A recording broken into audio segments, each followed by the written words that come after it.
పశ్చిమ బెంగాల్లో మమతా బేగం గత 15 సంవత్సరాలుగా అధికారాన్ని అడ్డుపెట్టుకుని ఏం చేస్తుందో తెలియక కన్ను మిన్ను ఆనక ఇష్టం వచ్చినట్లుగా రౌడీయుధం చేస్తూ అత్యంత దారుణమైనటువంటి రాక్షస పరిపాలన కొనసాగిస్తే 2014 నుంచి తన మేనల్లుడు అభిషేక్ బెనర్జీని తీసుకొచ్చి వాడే నా వారసుడు అన్న విధంగా ప్రొజెక్షన్ చేస్తే వాడు ఇప్పటి వరకు ఈ 12 సంవత్సరాల కాలంలో వాడు ఈవిడి కంటే కూడా ఎక్కువ రాక్షస పరిపాలనకి అలవాటు పడ్డాడు.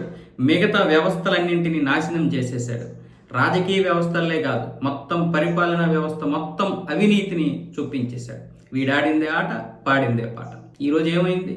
వీడి యొక్క అధికారాన్ని, వీడి యొక్క ఓవర్ యాక్షన్ని అక్కడ తట్టుకోలేక అక్కడ ఉన్నటువంటి నాయకులందరూ ఆవిడని వదిలేసి బయటకు వచ్చేసారు. అంటే కేవలం మమతా బేగం యొక్క పనితీరు మాత్రమే నచ్చక కాదు, ఆవిడ తీసుకున్న నిర్ణయాల కంటే వీడు చేష్టలు ఎవరికి నచ్చలేదు అక్కడ.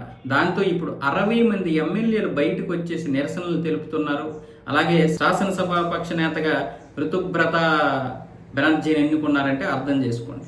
మరి అందులో 20 మంది మిగిలారు. ఆ 20 మందిలో కూడా పోనీ మమతా బేగం వెనకున్నారంటే అది లేరు. అందులో 12 మంది ఇప్పుడు నోటర్లు అయిపోయారు. 8 మంది మాత్రమే వీళ్ళ వెనకాల ఉన్నారు. ఆ 60 మంది ఏం చెప్తున్నారంటే, నువ్వు అభిషేక్ బెనర్జీని పంపించేసే నీ మేనల్లుడిని, వాడు పార్టీలో ఉండకపోతే మేము మీ నాయకత్వాన్ని అంగీకరిస్తామంటున్నారు. మరి అభిషేక్ బెనర్జీని మరి వదులుకుంటుందా లేదా తెలియదు. మరి మేనల్లుడు తన ఏకైక వారసుడని తీసుకొచ్చింది, తనకి ఎలాగో వారసుడు లేరని చెప్పి వీడు రాక్షస పాలనకి, అంటే ఆవిడది ఎలాగో రాక్షస జాతి కదా, అక్కడి నుండి వచ్చినటువంటి వాడే కదా, పైగా యువరక్తం, వీడి ఇష్టం వచ్చినట్లుగా రాష్ట్రాన్ని దోచుకున్నాడు అనమాట. ఇప్పుడు మేనల్లుడు వదులుకుంటుందా అంటే వదులుకోలేదు, ఏదో ఒకటి చేస్తుంది. సీనియర్లని ఏదో ఒక విధంగా ఒప్పించి ఆ జూనియర్లని పైకి తీసుకొచ్చి మళ్ళీ అభిషేక్ బెనర్జీనే నాయకుడిని చేస్తుంది. ఈ రోజు కాకపోయినా రేపైనా సరే. వాడు ఉన్నంత వరకు హ్యాపీగా టీఎంసీ సర్వనాశనం అయిపోవడం ఖాయం. బీజేపీకి మరో 2-3 దఫాలుగా అక్కడ అధికారం అయితే వస్తుంది. మరి మమతా బేగం ఆ అవకాశం ఇస్తుందా, మరి లేకపోతే మేనల్లుడిని ఏమైనా వదులుకుంటుందా అన్న విషయం అయితే ఇప్పట్లో తేలదు. కొంతమంది రాజకీయ విశ్లేషకులు ఏమంటున్నారు, ఇప్పుడున్న పరిస్థితుల్లో అంత తీవ్రమైనటువంటి నిర్ణయాలు తీసుకోవాల్సిన అవసరం లేదు, ఆవిడ ఎలాగో ఎన్నో కష్టాలు నష్టాలు ఓర్చుకునే వచ్చింది కాబట్టి ఇలాంటి కష్టాన్ని ఆవిడ పెద్దగా లెక్క చేయదు అన్న విధంగా మాట్లాడుతున్నారు అభిషేక్ బెనర్జీ విషయంలో.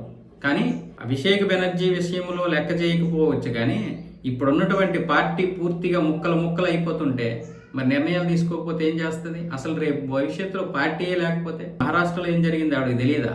సో ఈ నేపథ్యంలో ఈ రాక్షసి ఎలాంటి నిర్ణయాలు తీసుకుంటుందో తెలియదు. కానీ ప్రజలైతే మాత్రం ఒక 5 సంవత్సరాలు స్వేచ్ఛగా తిరుగుతారు. ఆ టీఎంసీ నేతల్ని, ఆ కార్యకర్తల్ని తంతున్నారు ఒక్కొక్కడు.